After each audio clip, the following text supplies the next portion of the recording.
भाजपा समाज सेवी और भाजपा नेता रणवीर सिंह निक्का अपनी जन आशीर्वाद यात्रा के दौरान आघार पंचायत पहुंचे। निक्का ने कहा कि कांग्रेस के पूर्व विधायक अजय महाजन इन लोगों की समस्या राजस्थान सरकार के समक्ष उठाकर इन लोगों की मदद को आगे क्यों नहीं आते।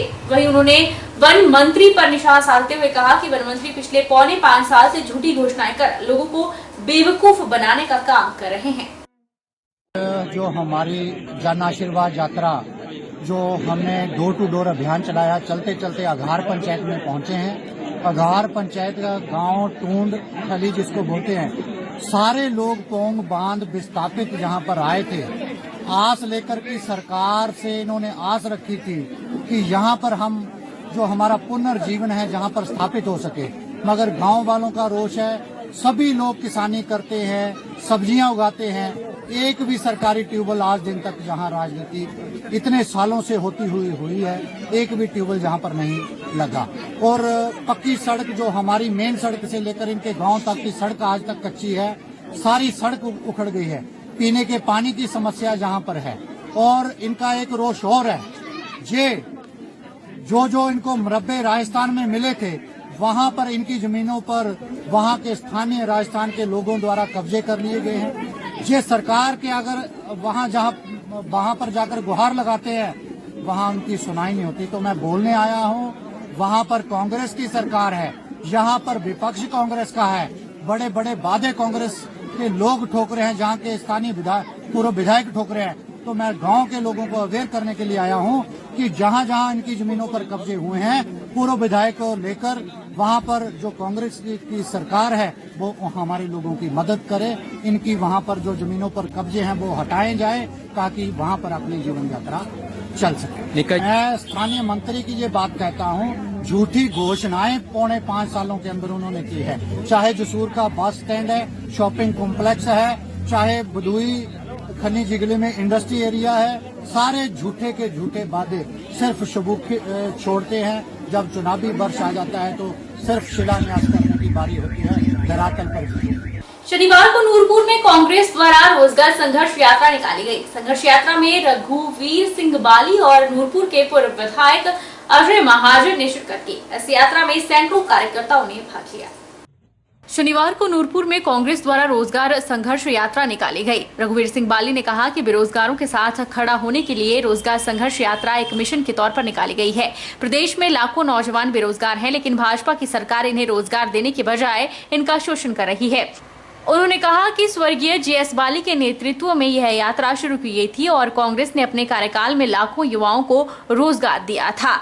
उन्होंने ये भी कहा कि कांग्रेस की सरकार आते ही 5 लाख युवाओं को रोजगार दिया जाएगा। स्टार्टअप के लिए बिना ब्याज के लोन भी दिया जाएगा। इसके अतिरिक्त भी कांग्रेस कई योजनाएं लेकर आ रही है जो प्रदेश हित में होंगी।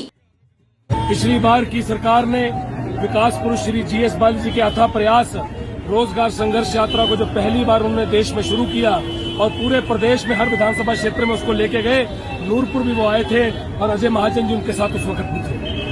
उस समय उन्होंने एक वचन दिया कि हम जब सरकार में आएंगे, कांग्रेस की सरकार बनेगी तो लाखों लोगों को रोजगार देंगे। और पिछली सरकार में हर एक विधानसभा के MLA ने, कांग्रेस सरकार ने रात दिन प्रयत्न किया और लाखों लोगों को पिछली सरकार में रोजगार मिला। उसके साथ साथ बेरोजगार भत्ता, जो रोजगार के लिए जो भत्ता है, ताकि बेरोजगार जब तक पढ़ाई कर रहा है, कोचिंग ले रहा है, उसको कोई ना कोई पैसे की जरूरत है, वो उससे कर सके, वो भी कांग्रेस पार्टी की देन है। आज जो रोजगार यात्रा है ये रघुवीर बाली जी की अध्यक्षता में ये हो रही है और प्रदेश में तकरीबन 8 लाख से ऊपर बेरोजगार हो गए हुए हैं। महंगाई चरम सीमा पे है और अन्य जो युवा वर्ग है उसकी अनदेखी, युवा वर्ग और हर वर्ग की अनदेखी हो रही है। तो आज जो कांग्रेस पार्टी जो है इस एक यात्रा निकाल रही है लोगों को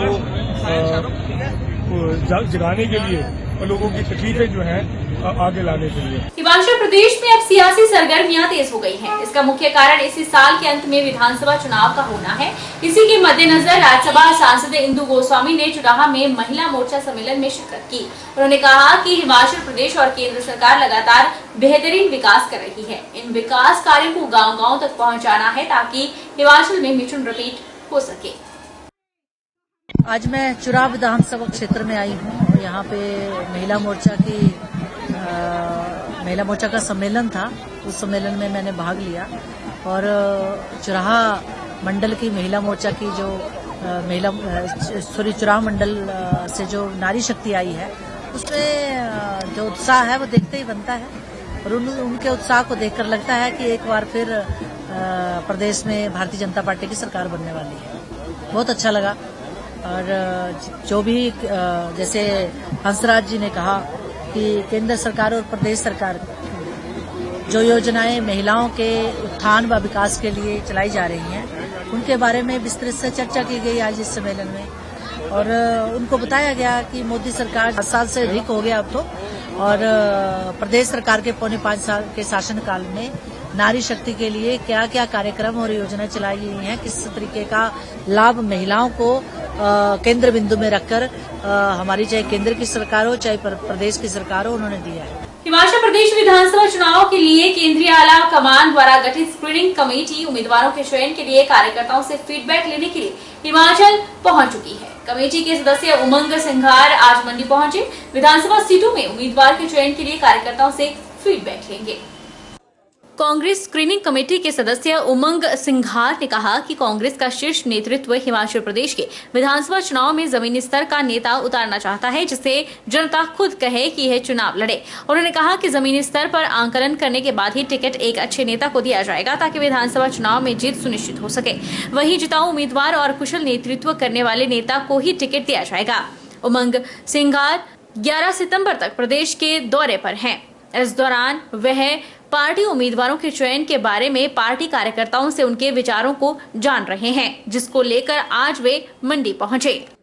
प्रत्याशी है जो पार्टी के कार्यकर्ता है, पार्टी के पदाधिकारी है, क्षेत्र के लोग जो कांग्रेस को चाहते हैं उन लोगों से बिल्कुल मुलाकात हुई।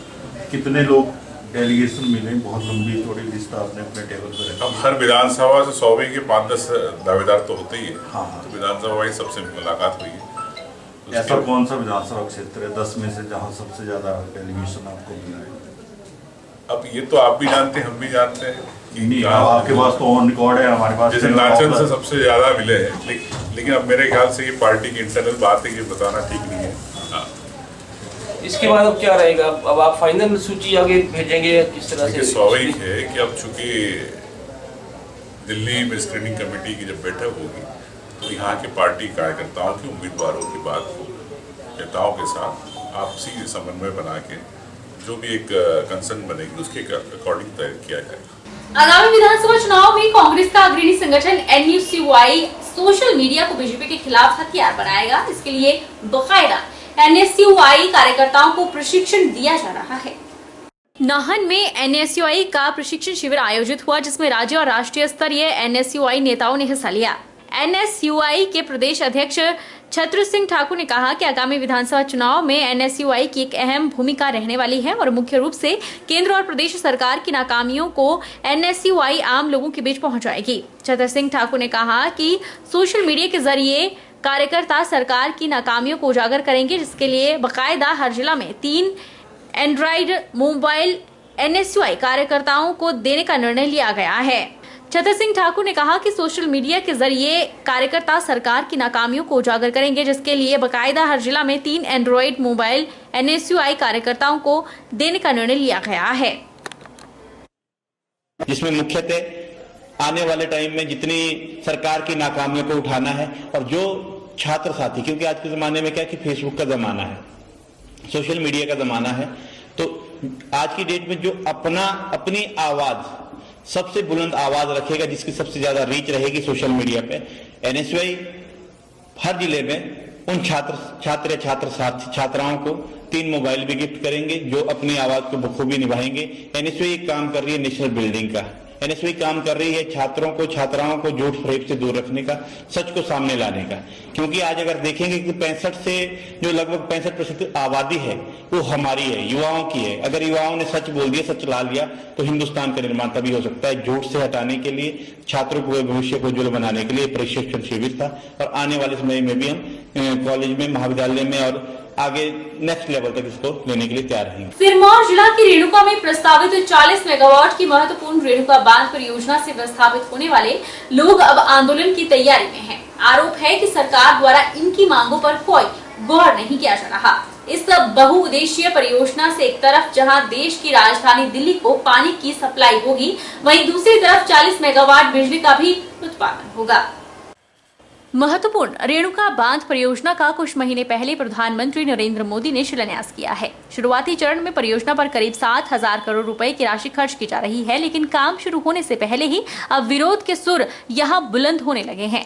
सिरमौर के नाहन पहुंचे रेणुका बांध विस्थापितों ने बताया कि सरकार द्वारा उनकी मांगों पर कोई गौर नहीं किया जा रहा और जो वायदे उनके किए गए थे वो पूरे नहीं किए जा रहे।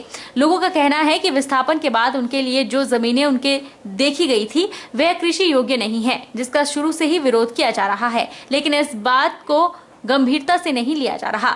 विस्थापितों का यह भी कहना है कि रेणुका बांध परियोजना में विस्थापितों को प्रमुखता के आधार पर रोजगार मिलना चाहिए था, लेकिन यहां नेताओं के इशारों पर बाहर से आउटसोर्स भर्तियां की जा रही है।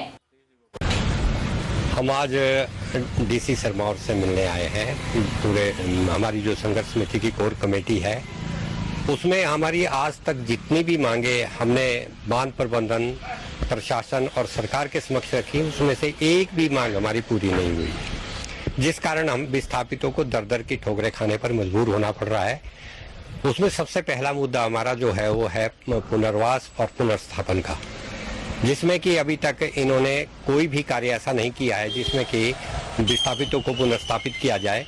उसके बाद जो इन्होंने जमीनें खरीदी है 4 स्थानों पर, वह बिल्कुल नकारा जमीनें हैं, वो विस्थापितों के काबिल नहीं है, कृषि योग्य है ही नहीं।